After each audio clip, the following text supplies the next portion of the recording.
Hello, 7th graders. This is Sherry Souter, your teacher for 7th grade Texas history.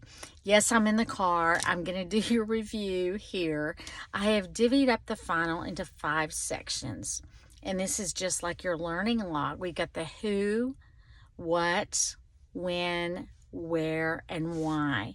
So I'm going to scroll down and try to go over those sections with you. These are the people you need to know. I'm starting with the who. And I may not say all of these correctly, but first one, you need to know these two did something together or alike. Rene Robert Cavelier and Sir de la Salle. Next, Francisco Vasquez de Coronado. Next, Alonso Alvarez de Pineda. I don't know if I'm saying that right. I apologize. Next, Juan de Onate. Onate. Next, Alvar Nunez Cabeza de Vaca. I'm going to scroll down.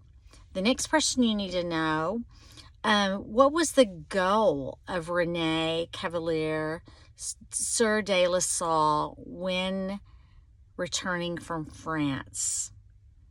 So you need to know that. Next, who? You need to know a major accomplishment of Antonio Margil de Jesus, spelled like Jesus, J-E-S-U-S. All right, let me scroll down to the next who. And I'm hoping that this will help you as you are studying, because as you all know, you've studied so very much, and it's very difficult to get organized. All right, you need to know what Native American group helped the Spanish expedition stranded but opposed the French settlement at Fort St. Louis. And I'm going to give you this one. This was the Zuni tribe, Z-U-N-I. Another who. Father Miguel Hidalgo Castilla was executed for treason. You need to know that. Next who. Texas history is kind of crazy, isn't it? Lots of stuff. Okay. What did Jose Bernardo Gutierrez de Lara do to help free Texas from Spanish rule? Let me tell you, he traveled a long way and asked for men, money, and supplies. He actually went to our capital of Washington, D.C. Next two. All right, I'm going to mention 5 men that you need to know their role in Texas history. First one is William B. Travis. Next, Sam Houston. Next, James Fannin. Next, Antonio Lopez de Santa Anna. Lastly, Juan and Seguin. Those 5 names.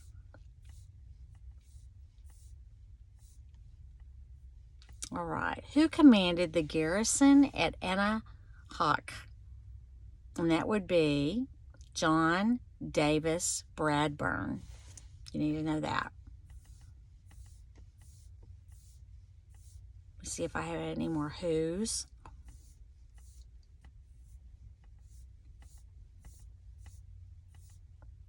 Like I said, I've gone through the whole test and kind of marked them, labeled them, and I don't have all my who's together, etc. Okay, that is all of the who's. Now, one thing that I have not mentioned that is important to know, there are 43 questions on the exam. They are all multiple choice. So you won't be doing any, essays. All right, my next section is what. This encompasses a lot of questions. So I'm just going to get started on the what's. And the reason I'm having to scroll around so much, like I said, I haven't grouped these together. I've just labeled them into what section they go in. All right. Lots of what questions. Here's the first one. True or false? The earliest Texans gathered food such as fruit and corn. This is false.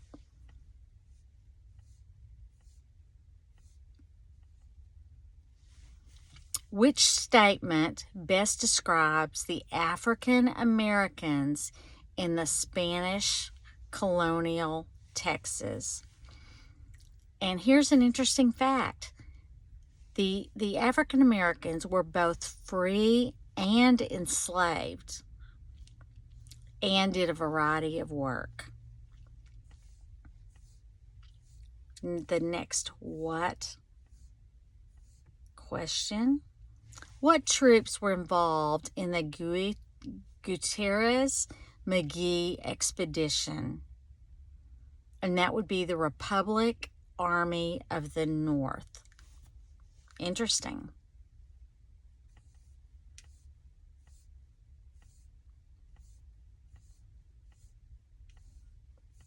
Scrolling down to find the next what question.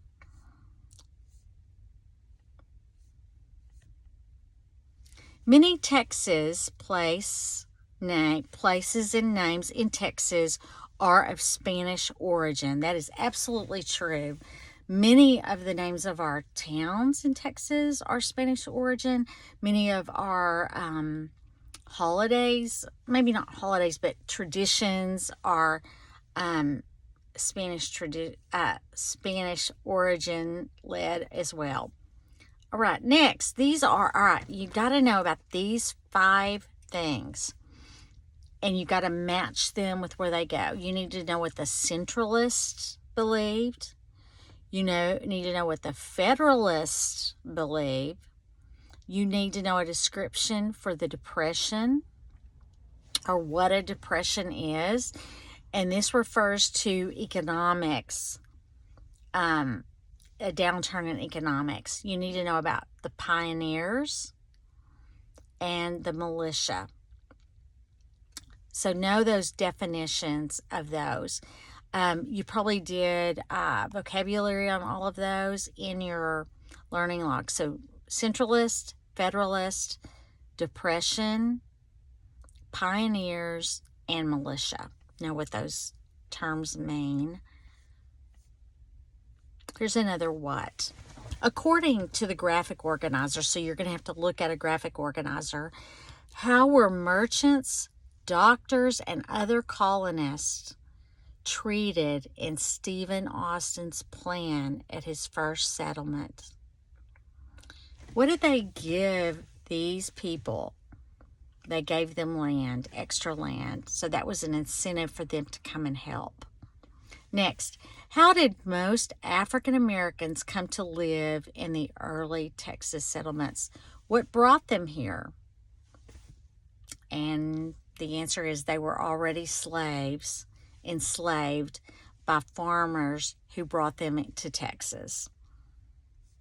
The next what question? True or false? African Americans, Native Americans, and Tejanos had no voting rights under the Texas state constitution. The answer is false. So some of them did have voting rights. That's kind of a tricky one. Here's another what. True or false?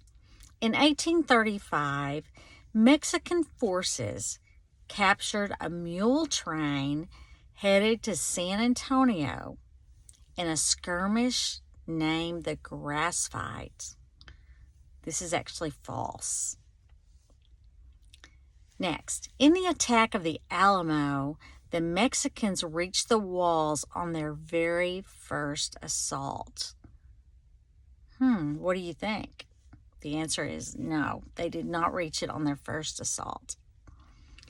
Next what question?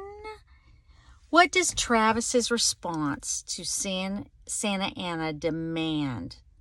Shooting the cannon and leaving the Texan flag waving symbolize? I'm going to make you look that up. So Travis said to Santa Anna, or what does his response to Santa Anna's demand of shooting the cannon and leaving the Texan flag symbolize? I'm going to go ahead and tell you what it is. Travis's response symbolized a determination to stay and fight. We are going to stay no matter what you do, Santa Anna. We're going to fight for the liberty of Texas. I hope this is going to help you guys. I think it will. Which group was in favor of holding the consultation? That would be the War Party. There's so much. Okay, I'm going to list several things that you've got to match with descriptions. First of all, the Gadsden Purchase. Next, the Mexican Cession. Next, the Treaty of Guadalupe Hidalgo. Next, the Treaty of Annexation in 1844. And lastly, the Pierce Plan. Those 5 things you need to know. You need to be able to connect. And I'm going to give you an example. The Mexican Cession should be grouped with the area surrendered by Mexico after the U.S.-Mexican War. So that's an example of matching. All right. I told y'all there were lots of what questions. Oh my goodness. What was one outcome of the U.S.-Mexican War? And actually our last question answered that. They had to give over some land. Give back some land. Okay, we've got 2 more what questions. And then we'll be done with what. Based on the excerpt, what did the Democratic Party consider great American measures? All right, I'm going to read you the excerpt. Well, actually, okay, yeah, I will. I'm going to paraphrase it. We want the whole territory of Oregon. We do not want to cede to England or any other power. So they're talking mainly about Oregon. And the reannexation of Texas at the earliest practical period are great American measures. Blah, blah, blah, blah, blah. And so what they're saying is that the U.S. wants to expand. They want to get Oregon and Texas, and that would take them west of the Mississippi River. Last what question? How did the 1844 U.S. presidential election affect the Texas annexation? And here's the answer. James Polk's victory sped up the annexation, or the move toward annexing Texas. We were actually annexed we became a state in 1845. So this presidential election was in 1844, leading up to that point. Ooh, that's a lot, isn't it? So that's the whats. We're now going to, we've done the who, we've done the what, now we're going to do the when. Now the when has to do with timetables and stuff, and there are only 4 questions regarding this. They're probably going to give you some pictures of timelines that you're going to need to look at. And let me say this. We've had a few people lately who have had trouble with opening up the attachments. If you have trouble opening up the attachments, answer the question by guessing, and then send me an email in Canvas that says, I could not open up attachments. I have sent this in to Texas Tech, and they are supposedly fixing it. We will see if that gets done. If that happens to you, though, please let me know.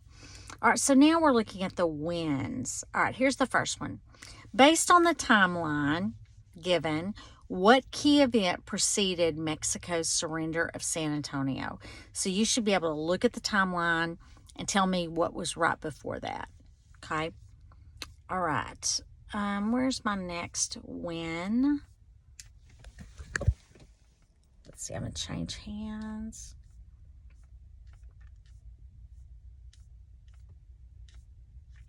Win. Okay, here we go. When did Spanish colonial rule in Texas begin? And the answer is when the first missions were opened. So that's how Spanish came, they came to start missions and to lead people to their religion. Okay, let me find the next one.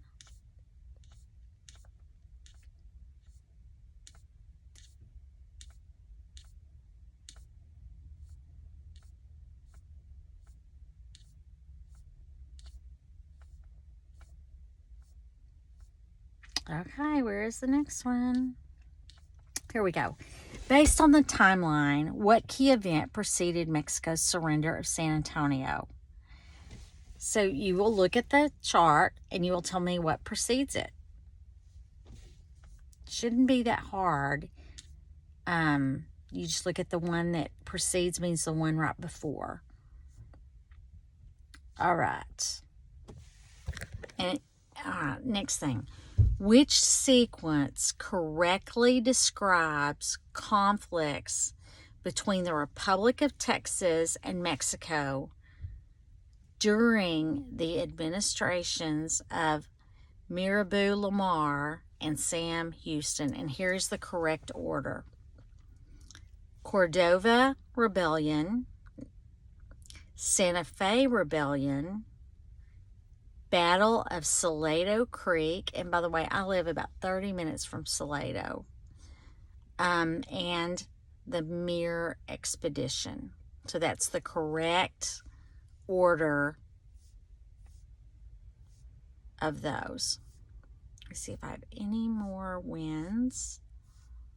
I do not. Okay, so that's all of the wins. So we have now done 3 sections. We're now to the where. And so this is usually involving, this is the part that you did that had to do with the maps. Oh, we've got quite a few questions on this. Now, that doesn't necessarily mean there will be a map with each of these questions, but you need to know this information. All right, here we go. Based on the map, this one does have a map. Why would the location of Santa Fe encourage Mirabeau Lamar to annex it? Why would he, who was the president of Texas at the time, want Santa Fe? And here's the answer. To gain control over disputed land that both Texas and Mexico claimed, and as the first step in the Republic's expansion.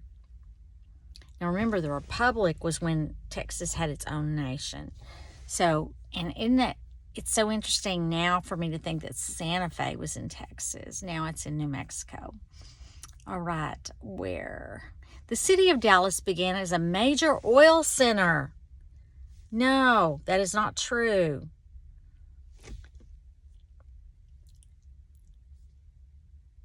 After the discovery of oil at Spindletop in 1901, shipping and warehousing firms became an important part of the coastal plains region. Yes, that's true, because as the oil was being brought out of the earth, they needed to ship it places. Oh, my goodness, excuse me. And have warehouses to store. Based on the excerpt, which statement regarding the geography of Texas is true? I'm not going to read the excerpt. It's very long. You'll read it when you take the test. But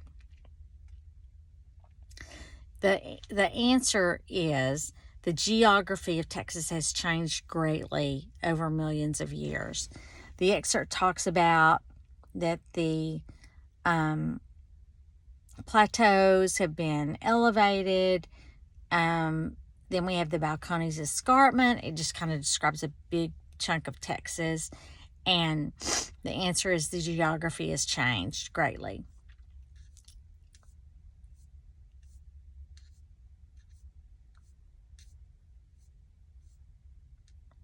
Next, on which of Texas' geographic features has drought caused particular stress? And I can tell you, I'm a farmer's daughter. My dad is a cotton farmer, and to raise cotton, you need a plateau, a flat land. Okay, that's what plateau means. And that's where drought is a problem, because if there's no rain, there's no drop off, there's no rain, there's no water coming from anywhere. And I grew up in Lubbock area, and that's where I lived for many, many years. And plateaus have the most stress with drought and lack of rain. And cotton needs rain to grow. All right. What is a physical characteristic of the land that is found on either side of the Grand Prairie? Do you know the answer to that? It has wooded areas. Next, what did the people of Galveston do to prevent another tragedy like the hurricane of 1900? My daughter lived in Galveston for many years, and I've been to this seawall that they built to protect, and her house has never flooded, not even during that great tragedy. She lived in a old home that was built before that first hurricane. Juan de Oñate, I don't know if I'm saying that right, founded Fort St. Louis on Matagorda Bay. You need to know that that is false. That is not true. The Spanish named the area in the Rio Grande Valley between two mountain ranges Santa Fe. This is true. The Spanish are the ones who first, I guess, came up on the first ones who named it for us today, and that's called Santa Fe. All right, where? Despite the difficulties it faced, the colony founded by Green DeWitt is considered one of the most successful Anglo-American colonies in Texas. This is true.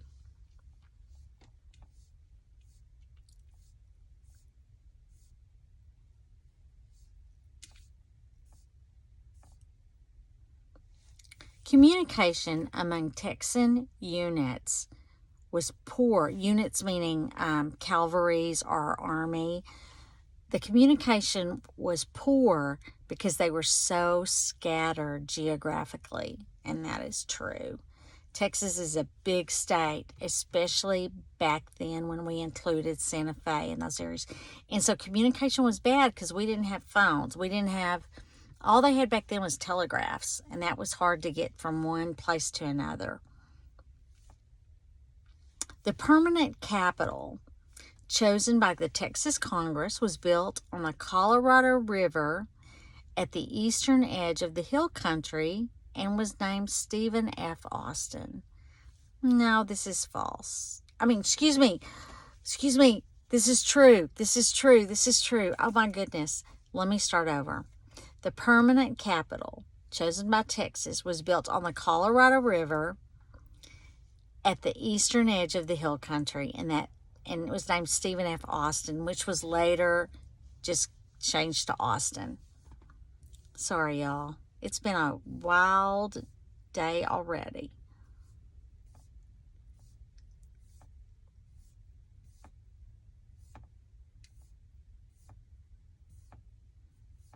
I think I'm through with the wheres. Now I've got one more. All right, this is your last where. Based on the map, why would the location of Santa Fe encourage President Mirabeau Lamar to annex it? What do y'all think?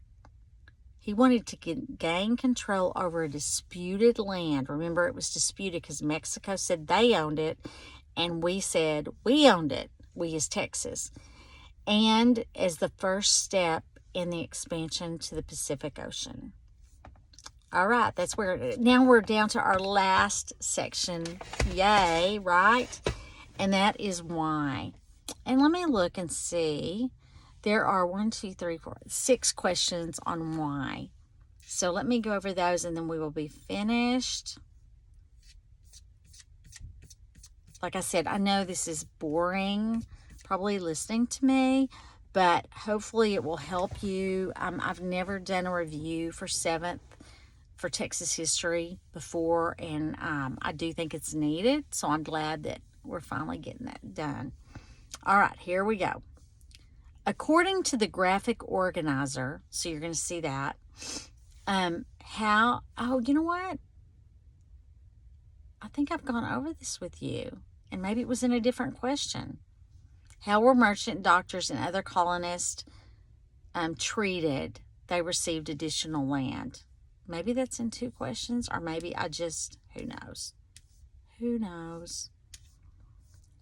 Maybe it is in 2 questions. If so, you should get it right on both of them. Next, why did many Spanish missions fail? Native Americans were not interested in them. Native Americans had lived on the land in the United States. They were indigenous. They were here first. And many of them did not want to be converted into Catholicism, and were not interested in becoming like the Spanish wanted them to be. So that's why many of them did fail.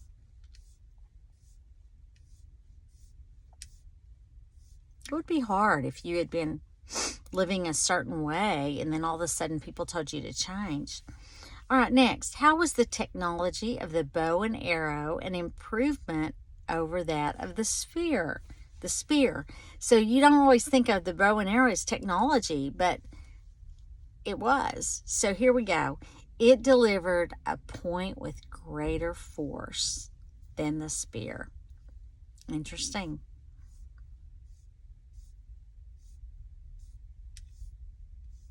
The next why. Native Americans lived in the missions primarily to receive protection. No, that is false. Remember, we just went over the whole thing about they didn't want to be in these missions.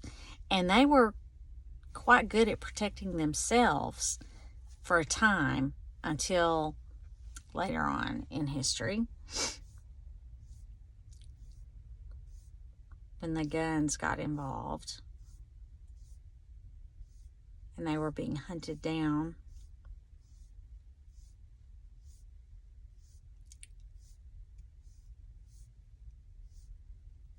There have been many movies on Texas history, so if you ever have time, you should look those up. Next why. Why was the capture of San Antonio such a great victory for Texas? That meant that Texas soil was cleared of Mexican troops. British leaders opposed the annexation of Texas because they thought they could obtain better trading with the Republic of Texas. That is true. They did not want the U.S. to annex us because they knew that the U.S. would not trade that well with them. But if it was just the Republic of Texas, they felt like they would have better trading.